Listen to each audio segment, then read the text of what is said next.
Everyone welcome back. ನೀವು ನೋಡ್ತಾ ಇದ್ದೀರಾ ಸ್ಟೂಡೆಂಟ್ ಸೊಲ್ಯೂಷನ್ ಯೂಟ್ಯೂಬ್ ಚಾನಲ್. ಎಲ್ಲರಿಗೂ ಇವತ್ತಿನ ಹೊಸ ವಿಡಿಯೋಗೆ ಸ್ವಾಗತ.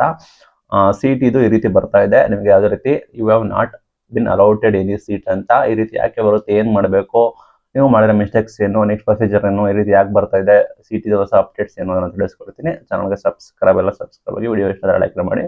ಆಲ್ರೆಡಿ ನಿಮಗೆ ಚಾಯ್ಸ್ ಎಂಟ್ರಿ ಕೂಡ ಮಾಡಿ ಇನ್ನೇನು ಅಡ್ಮಿಷನ್ ಆಗ್ತಾ ಇದ್ದೀರಾ, ಇಚ್ಛೆ ಪಟ್ಟವರು ಕೂಡ ನೆಕ್ಸ್ಟ್ ರೌಂಡ್ಗೆ ಅಟೆಂಡ್ ಕೂಡ ಮಾಡ್ತಿದ್ದೀರಾ.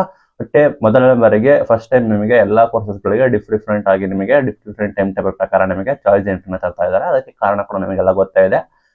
ಪ್ರತಿಯೊಂದಕ್ಕೂ ಡಿಲೇ ಆಗ್ತಾ ಬಂತು, ಸಪರೇಟ್ ಆಗಿ ಎಲ್ಲದಕ್ಕೂ ಕೂಡ ಡಿಲೇ ಆಗ್ತಾ ಬಂತು. MCC ರಿಸಲ್ಟ್ ಕೂಡ ಪ್ರಕಟ ಮಾಡಿದ ನಂತರ ನಿಮಗೆ ನೀಟ್ ಕೂಡ ಶುರು ಮಾಡ್ತಾರೆ.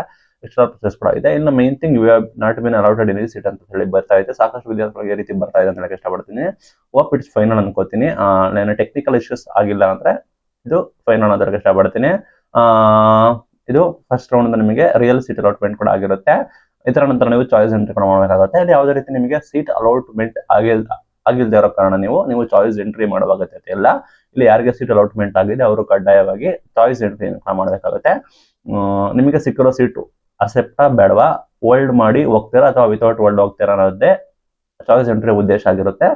ಇಲ್ಲಿ ನಿಮಗೆ ಯಾವುದೇ ರೀತಿ ಸೀಟ್ ಅಲಾಟ್ಮೆಂಟ್ ಆಗಿಲ್ಲ ಅಂದ್ರೆ ನೀವು ಚಾಯ್ಸ್ ಎಂಟ್ರಿ ಮಾಡೋ ಅಗತ್ಯತೆ ಇಲ್ಲ. ನೀವು ನೆಕ್ಸ್ಟ್ ರೌಂಡ್ಗೆ ಅಟೆಂಡ್ ಕೂಡ ಮಾಡಬಹುದು, ಅಷ್ಟೇ ಸಿಂಪಲ್. ಚಾಯ್ಸ್ ಎಂಟ್ರಿ ಮಾಡಿ ಅಡ್ಮಿಷನ್ಗೆ ಡೇಟ್ ಕೂಡ ಕೊಟ್ಟಿದ್ದಾರೆ, ಹೋಗಿ ಅಡ್ಮಿಷನ್ ಆಗಬಹುದು ಇಚ್ಛೆ ಪಟ್ಟವರು. ಇಲ್ಲಿ ಯಾಕೆ ಈ ರೀತಿ ಸೀಟ್ ಅಲಾಟ್ಮೆಂಟ್ ಆಗಿಲ್ಲ ಅಂತ ನೋಡೋದಾದ್ರೆ ಇದು ಮೇಜರ್ಲಿ ಅವ್ರದ್ದೇ ಮಿಸ್ಟೇಕ್ಸ್ ಆಗಿರುತ್ತೆ. ನಾನು ಹೇಳ್ತಾ ಬಂದೆ, ಮೇನ್ ಥಿಂಗ್ ನೀವು ಅದು ಆಪ್ಷನ್ ಎಂಟ್ರಿನ ಸುಮ್ಮನೆ ಟೈಮ್ ಪಾಸ್ಗೋಸ್ಕರ ಮಾಡಬೇಡಿ. ನೀಟಾಗಿ ಸ್ಟಡಿ ಮಾಡಿಕೊಂಡು ನಿಮ್ಮ ರ್ಯಾಂಕಿಂಗ್ ಏನಿದೆ, ಪ್ರೆಸೆಂಟ್ ರೇಂಜ್ ಕಟ್ ಆಫ್ ಏರಿಯಾದನ್ನು ನೋಡ್ಕೊಂಡು ನೀವು ಆಪ್ಷನ್ ಎಂಟ್ರಿ ಮಾಡಿದ್ರೆ ಇಷ್ಟಪಟ್ಟಿದ್ದೆ. ಮತ್ತೆ ನಿಮ್ಗೆ ಮೇನ್ ಥಿಂಗ್ ಏನಂದ್ರೆ ನಿಮ್ಮ ರ್ಯಾಂಕಿಂಗ್ ಅನುಗುಣವಾಗಿ ನಿಮ್ಮ ರ್ಯಾಂಕ್ಗೆ ನಿಮ್ದು ರ್ಯಾಂಕ್ 50,000 ಅಂದ್ರೆ 50,000 ಬಾರ್ಡರ್ 50,000 ಒಳಗಡೆ ಇರೋ ಕಾಲೇಜಸ್ನೇ ಆಡ್ ಮಾಡಿ ಅಂತ ಇದ್ರೂ ಕೂಡ ಸಿಗೋದಿಲ್ಲ. ನಿಮ್ಮ ರ್ಯಾಂಕಿಂಗ್ ಮೀರಿ ಕೂಡ ನೀವು ಆಡ್ ಮಾಡಬೇಕು. ಮೇನ್ ಥಿಂಗ್ ಹೆಚ್ಚು ಆಪ್ಷನ್ಸ್ಗಳನ್ನ ಆಡ್ ಮಾಡಬೇಕು. ಸೀಟ್ ಅಲಾಟ್ಮೆಂಟ್ ಆಗಲೇಬೇಕು ಅಂದ್ರೆ ನೀವು ಹೆಚ್ಚು ಆಪ್ಷನ್ಸ್ಗಳನ್ನ ಆಡ್ ಮಾಡಬೇಕು. ಆ ನಿಟ್ಟಿನಲ್ಲಿ ಈ ರೀತಿ ನಿಮಗೆ ಸೀಟ್ ಅಲಾಟ್ಮೆಂಟ್ ಆಗಿರೋದಿಲ್ಲ. ಚೆಕ್ ಮಾಡ್ಕೊಳ್ಳಿ ನೀವು ಏನ್ ಮಿಸ್ಟೇಕ್ಸ್ ಕೂಡ ಮಾಡಿದ್ದೀರಾ ಅಂತ. ಪ್ರಾಬಬಲಿ ನೀವು ಬಾರ್ಡರ್ ಅಲ್ಲಿ ಇದ್ರೆ, ರ್ಯಾಂಕಿಂಗ್ ಸ್ವಲ್ಪ ಬಾರ್ಡರ್ ಅಲ್ಲಿ ಇದ್ರೆ ಸ್ವಲ್ಪ ಆಚೆ ಮಿಸ್ಟೇಕ್ ಆಗಿದ್ರೆ ನಿಮಗೆ ಆರಾಮಾಗಿ ನೀವು ಸೆಕೆಂಡ್ ರೌಂಡ್ ಅಲ್ಲಿ ಸೀಟ್ ಪಡ್ಕೊಳ್ತೀರಾ. ನೀವು ತೀರಾ ಲಾಂಗೆಸ್ಟ್ ಇದ್ರೆ ನಿಮಗೆ ಶಾಕ್ ಆಗ್ಬೋದು. ನಿಮಗೆ ಬೇರೆ ಆಪ್ಷನ್ಸ್ ಇಲ್ಲ. ನೀವೇನಾದ್ರೂ ಹೆವಿ ಮಿಸ್ಟೇಕ್ಸ್ ಕೂಡ ಮಾಡಿದ್ರೆ ನೀವು ಥರ್ಡ್ ರೌಂಡ್ ಅಥವಾ ಸೆಕೆಂಡ್ ಎಕ್ಸ್ಟೆಂಡ್ ರೌಂಡ್ಗೆ ಹೋಗಬೇಕಾಗುತ್ತೆ. ಬಿಕಾಸ್ ನೀವು ಯಾವುದೇ ರೀತಿ ಸೀಟ್ ಅಲಾಟ್ಮೆಂಟ್ ಆಗಿಲ್ಲ ಅಂದ್ರೆ ಸೆಕೆಂಡ್ ರೌಂಡ್ ಅಲ್ಲಿ ಗ್ಯಾಪ್ ನೋಡ್ಕೊಳ್ಳಿ. ಸೆಕೆಂಡ್ ರೌಂಡ್ ಅಲ್ಲಿ ಯಾವುದೇ ರೀತಿ ಹೊಸದಾಗಿ ನೀವು ಕಾಲೇಜಸ್ಗಳನ್ನ ಆಡ್ ಮಾಡೋಕ್ ಆಗೋದಿಲ್ಲ. ಇರೋದನ್ನೇ ರೀಅರೇಂಜ್ ಮಾಡಿ ಡಿಲೀಟ್ ಕೂಡ ಮಾಡ್ಬೋದು ಅಥವಾ ರೀಅರೇಂಜ್ ಮಾಡ್ಬೋದು. ಆಚೆ ಈಚೆ ನಿಮ್ಮ ಪ್ರಿಫರೆನ್ಸ್ ಕೂಡ ಮಾಡ್ಬೋದು.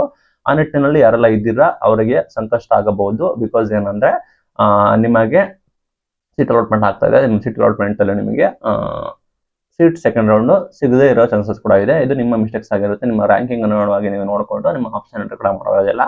ರೌಂಡ್ ಬೇರೆ ನಿಮಗೆ ಇನ್ನೂ ಕೂಡ ಚಾನ್ಸಸ್ ಇದೆ. ಸೆಕೆಂಡ್ ರೌಂಡ್ ಟ್ರೈ ಮಾಡಿ, ಸಿಕ್ಕಿಲ್ಲ ಅಂದ್ರೆ ಸೆಕೆಂಡ್ ಎಕ್ಸ್ಟೆಂಡ್ ರೌಂಡ್ ಕೂಡ ಕಂಡಕ್ಟ್ ಕೂಡ ಮಾಡ್ತಾರೆ. ಅಲ್ಲಿ ನಿಮಗೆ ಸ್ವಲ್ಪ ಕಟ್ ಆಫ್ ಕೂಡ ಇನ್ನು ನಿಮಗೆ ಸಹಾಯ ಆಗುತ್ತೆ. ಅಂಡ್ ನಿಮಗೆ ಸೆಕೆಂಡ್ ಎಕ್ಸ್ಟೆಂಡ್ ರೌಂಡ್ ಅಲ್ಲಿ ನೀವು ಹೊಸದಾಗಿ ನೀವು ಈಸಿಯಾಗಿ ನಿಮ್ಮ ಕಾಲೇಜಸ್ ಗಳನ್ನ ಆಡ್ ಮಾಡಬಹುದು. ಆ ನಿಟ್ಟಿನಲ್ಲಿ ನಿಮಗೆ ಅಲ್ಲಿ ಕೂಡ ಸಹಾಯ ಆಗುತ್ತೆ. ಆಯ್ತಾ? ಯಾವ ರೀತಿ ಮಿಸ್ಟೇಕ್ಸ್ ಮಾಡಿದ್ರೆ ನಿಮ್ಮ ಮಿಸ್ಟೇಕ್ಸ್ ಇಂದಾನೆ ಈ ರೀತಿ ಸೀಟ್ ಅಲಾಟ್ಮೆಂಟ್ ಆಗಿಲ್ಲ. ಇನ್ ಕೇಸ್ ನೀವು ಏನಾದ್ರು ಬಾರ್ಡರ್ ಅಲ್ಲಿ ಇದ್ರೆ ನಿಮಗೆ ಐಡಿಯಾ ಬರುತ್ತೆ ಈ ಕಟ್ ಆಫ್ ಎಷ್ಟಿದೆ, ನೆಕ್ಸ್ಟ್ ಎಷ್ಟಾಗುತ್ತೆ ಅಂತ.